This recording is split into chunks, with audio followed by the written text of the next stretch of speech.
नमस्कार दोस्तों। आज की हमारी वीडियो का टॉपिक है बार चार्ट। दोस्तों, बार चार्ट को समझने से पहले आपको इससे पहले वाली 2 वीडियो को देखना बहुत ज़्यादा ज़रूरी है, जिसमें हमने how to grid a plan और how to grid uneven plan के बारे में बताया है। जिस वीडियो में हमने आपसे शेयर किया है कि कैसे किसी भी प्लान का सेंटर निकाला जाता है और उसको 16 भागों में बांटा जाता है, यानी उसको ग्रिड किया जाता है। अब ग्रिड करते समय आपने और चीज़ क्या ध्यान रखनी है? आपने ध्यान रखना है कि हमेशा ग्रिड जो होता है वो कंस्ट्रक्टेड एरिया का ही होता है। आपको स्क्रीन पर मैप दिखाई दे रहा है, ये अनइवन प्लान का मैप है। इसमें आपको बताया जा रहा है कि अलग अलग शेप्स के प्लान में कैसे सेंटर निकाला जाता है, और सेंटर निकालने के बाद आपका सेकंड जो काम होता है वो होता है ग्रिड लगाना। दोस्तों, ग्रिड भी लगा लिया, सेंटर भी निकाल लिया। अब बात आती है बार चार्ट की। बार चार्ट इतना ज़रूरी क्यों होता है? दोस्तों, बार चार्ट आपकी दिशाओं की स्ट्रेंथ को बताता है, कितनी शक्ति है, क्या फल वो देने वाली है, इसका पता हमें बार चार्ट के थ्रू लगता है। और बार चार्ट से ही हमें अपने प्लान की प्रकृति का भी पता लगता है। तो दोस्तों, बार चार्ट बहुत ज़्यादा रोल प्ले करता है जब आप सॉल्यूशन के बारे में बात करते हैं। तो इसलिए बार चार्ट का भी एक्यूरेट होना बहुत ज़्यादा ज़रूरी है। तो अब आपने सबसे पहले क्या करना है, जैसा कि आपको पिक्चर में दिखाई दे रहा है, आपने सबसे पहले अपने प्लान को बार चार्ट पर प्रिंट कर लेना है। जब आप बार चार्ट पर प्लान को प्रिंट कर लेंगे तो वो कुछ ऐसा दिखेगा। अब दोस्तों, इसमें आपने हर एक जोन की स्ट्रेंथ पता करने के लिए उस एरिया में जितने भी बॉक्सेस आ रहे हैं उनको काउंट करना है। दोस्तों, अब इसमें ध्यान जो रखना है, कई बार क्या है कि बॉक्स जो हैं वो हाफ आ रहे होंगे या फिर हाफ से भी कम आ रहे होंगे। जब बॉक्सेस हाफ से कम आ रहे हैं तो उनको काउंट नहीं करना है, और जब हाफ आ रहा है तो उसको हाफ ही काउंट करना है, एक बॉक्स को एक काउंट करना है। अब मान लीजिए आपने नॉर्थ ईस्ट एरिया का स्ट्रेंथ पता करनी है, वहाँ पे कितना दिशा बल है ये आपने ज्ञात करना है। तो उसके लिए नॉर्थ ईस्ट एरिया में जितने भी बॉक्सेस आ रहे हैं सबसे पहले उनको काउंट कर लेना है। इस तरह काउंट करके उनको आपने एक बार चार्ट तैयार करना है। पैरामीटर पे लिखना है, 0 से 10 लेना है, 10 से 20 लेना है, 20 से 30 लेना है। जैसा कि आपको पिक्चर में दिखाई दे रहा है, कुछ इस तरीके से ग्राफ को बना लेना है। इस तरह दोस्तों, एक जगह हमने 16 दिशाओं को लिख लेना है, और उसमें जितने भी हमारे बॉक्सेस काउंट हो रहे हैं उन नंबर्स के अकॉर्डिंग हमने बार चार्ट में उसको बना लेना है। अब दोस्तों, इसमें एक फार्मूला यूज़ किया जाता है। मान लीजिए आपके घर का जो एरिया है वो 2400 स्क्वायर फीट है, तो इसको क्या करना है, 16 से भाग कर देना है, यानी इसको 16 हिस्सों में बांट देना है। तो जब हम इसको 16 हिस्सों में बांट देते हैं तो हमारे पास एक वैल्यू आ जाती है, तो उस वैल्यू को हमने ए मानना है। अब दोस्तों, हमें मिनिमम लाइन ऑफ बैलेंस और मैक्सिमम लाइन ऑफ बैलेंस के लिए इस फार्मूला को आगे कंटिन्यू करना है। अब देखना है कि सबसे छोटा एरिया क्या काउंट आ रहा है।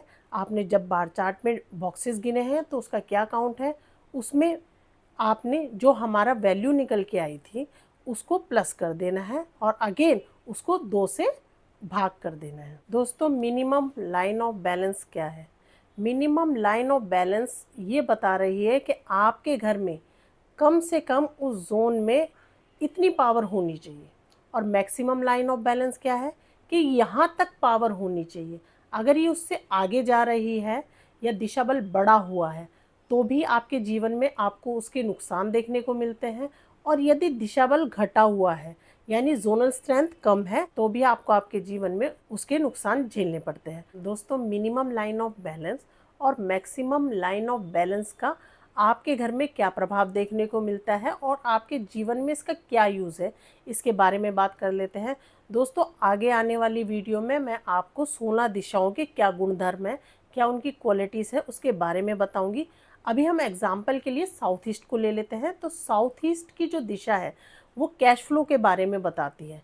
यदि वो आपके घर के अनुसार बहुत ज़्यादा कम है, वो मिनिमम लाइन ऑफ बैलेंस से भी कम है, तो आपके जीवन में कैश फ्लो हमेशा कम रहेगा, यानी आपके जीवन में धन का अभाव देखने को मिलेगा। और यदि वह दिशा according to maximum line of balance से बहुत ज़्यादा बड़ी हुई है तो ऐसे में आपको क्रेविंग रहेगी, आपको धन के लिए बहुत ज़्यादा आप मशक्क़त करेंगे, या फिर ऐसा भी हो सकता है कि बाहर के लोग आपके धन का उपयोग करें। दोस्तों, जब भी हम वास्तु में बात करते हैं दिशाओं की, तो ज़्यादातर बात की जाती है कि हमेशा आपके जीवन में वो बैलेंस स्टेज में होनी चाहिए। ये टूल है वास्तु में देखने का कि उसको बैलेंस कैसे करना है। ये जितना भी मैंने आपको ग्रिड का प्रोसेस बताया है, सेंटर का प्रोसेस बताया है, बार चार्ट का प्रोसेस बताया है, इसमें हमने यही देखना है कि वह दिशा जो है उसका दिशा बल कितना घटा हुआ है, कितना बढ़ा हुआ है, हमारे जीवन में उसके क्या प्रभाव देखने को मिल रहे हैं।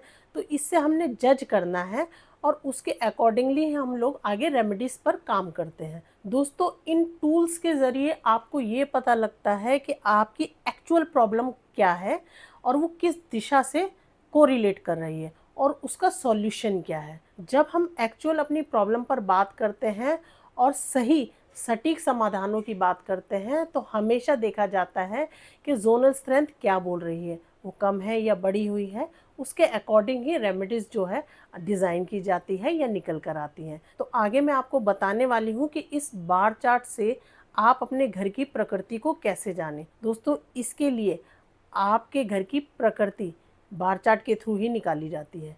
अब बार चार्ट से ही पता लगता है कि आपके घर की प्रकृति क्या है। दोस्तों, जो भी दिशा बहुत ज़्यादा बढ़ी हुई होती है वह रजस की होती है। अब दोस्तों, बार चार्ट का जो अगला यूज़ है वो है आपके घर की प्रकृति को जानना। तो आने वाली वीडियो में मैं आपको बताने वाली हूँ कि आपके घर की क्या प्रकृति है और उसको बार चार्ट के थ्रू कैसे देखा जाता है, और यदि कोई दिशा घटी या बढ़ी हुई है तो उसका सॉल्यूशन क्या है। तो दोस्तों, आज इस वीडियो में इतना ही। उम्मीद है मेरी ये जानकारी आप लोगों को अच्छी लगी होगी। So stay tuned and keep observing. धन्यवाद।